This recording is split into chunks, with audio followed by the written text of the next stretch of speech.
یہاں مفسرین نے ایک بات لکھی ہے اس آیت کے تحت کہ فرمایا جو زمین پہ چلنے والا ہے اس کا رزق اللہ کے ذمے. فرماتے ہیں کہ یہ اللہ نے ہماری عقل کے مطابق ہم سے بات کی ہے، ورنہ آسمانوں میں جتنی مخلوق ہے رزق اس کا بھی اللہ کے ذمے ہی ہے. یہاں جو فی الارض کے لفظ ہے زمین پہ، وہ ہمیں سمجھانے کے لیے کہ تم نے تو صرف یہ دنیا دیکھی ہے نا، تو جس کو تم نے دیکھا ہے وہ سب کھاتے اللہ کا دیا ہوا ہی ہے.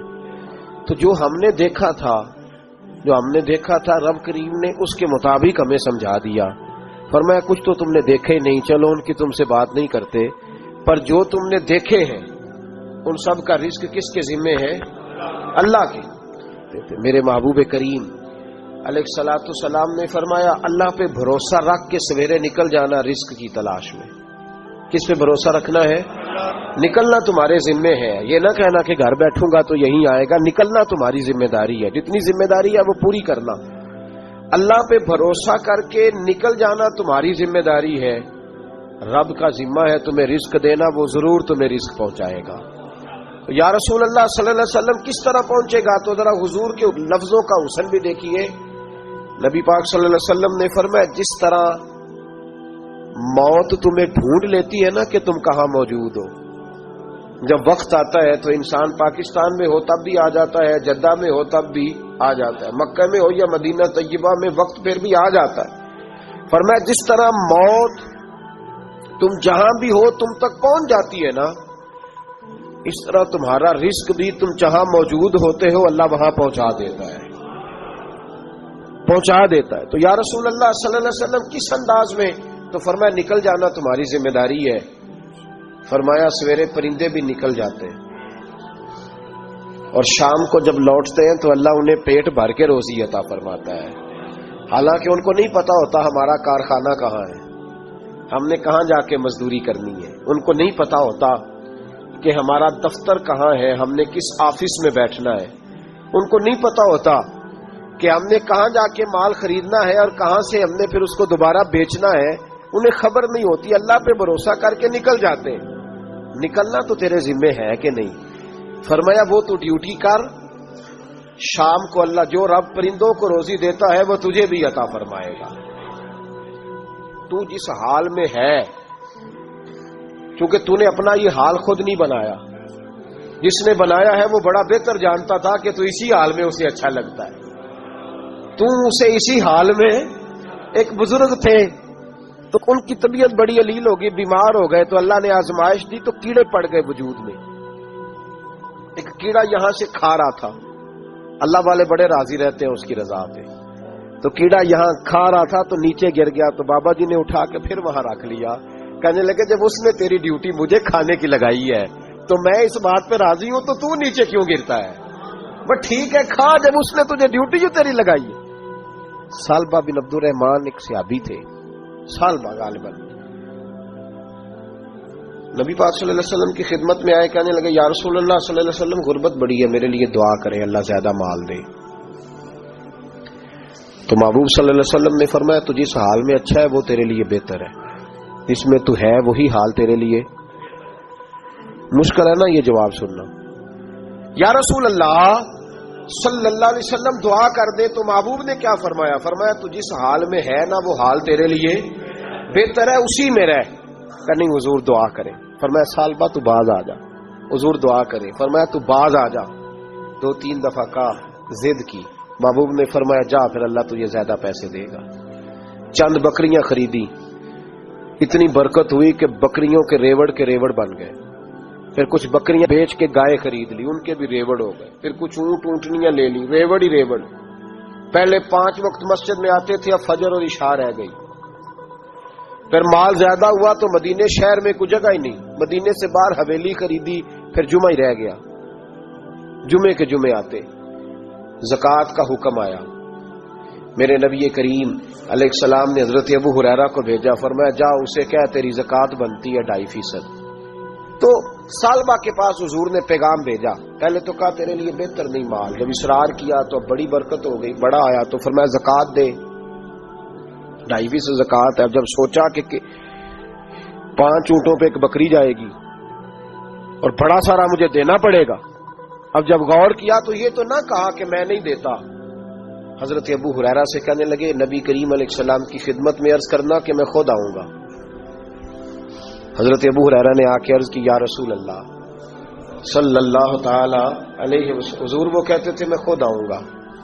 تو کہتے ہیں محبوب نے ٹھنڈی سانس لی, فرمایا اسے کہا تھا کہ تیرے لیے مال بہتر نہیں, اب ہلاک ہو گیا, ہائے افسوس ہلاک ہو گیا. ان کو بھی تھوڑی دیر کے بعد احساس ہوا کہ یہ میں نے کیا کیا, نبی پاک کو ہی کہہ دیا نہیں ہے, حضور کو کہہ دیا بعد میں آؤں گا. اب دوڑے آئے, عرض کی حضور میں سارا کچھ لے کے آیا ہوں, قبول کر لیں. محبوب نے فرمایا گویا بلال حبشی کی خشک کھجور بھی قبول ہے, اور صہیب رومی ایک اٹی بان کی لائے تو وہ بھی قبول ہے, اور عمار بن یاسر اور مصعب بن عمیر اگر 2 دینار دے جائیں اور کوئی پرانا جوڑا کسی سپاہی کے لیے چھوڑ جائے تو وہ بھی قبول ہے, لیکن تو اپنا لاکھوں لے کے چلا جا, تیرا کوئی نہیں قبول. معاف کر دے. فرمایا جا معاف کیا, پر پیسے لے کے نہ آنا. اگلے سال پھر آئے, بندے ہوئے ہاتھ ہے. محبوبہ میں دولت کا کیا کروں, آگ لگانی ہے, قبول کر لے. فرمایا تو لے جا, تیرا نہیں قبول. گرا جو ان کی نگاہ سے وہ سنبھل نہیں سکتا. حضور نے وصال ظاہری کیا تو جناب صدیق اکبر کے پاس آئے, لاکھوں کا مال, ابو بکر قبول کر لو. تو جناب صدیق اکبر کہنے لگے اس کا کر لوں جس کا نبی نے نہیں کیا, چل جا کوئی نہیں چاہیے. حضرت عمر کے زمانے میں قحط پڑ گیا, بارشیں نہیں ہوتی, غلہ نہیں ملتا, حالات خراب ہے, مالی طور پہ بحران آ گیا, غربتیں, مجبوریاں, تکلیفیں. آ کے روئے, عمر میرا قبول کر لو, مجھے معافی تو مل گئی تھی نا. فرمایا معافی اپنی جگہ پہ, پر جس کا مصطفیٰ نے قبول نہیں کیا. بہت سارے لوگوں کو پتہ ہی نہیں کہ ان کا قبول ہی نہیں ہوا, اور وہ الجھے ہوئے, انہیں خبر ہی نہیں کہ اصل بات کیا ہے. فرمایا جس کا مصطفیٰ کریم نے قبول نہیں کیا, اب ہیرے اور جواہرات بھی لے کے آئے تو بھوکے مریں گے, پر اس کا قبول. اس بات پہ راضی رہو جس حال میں اللہ نے رکھا ہوا ہے, اس حال میں راضی رہو.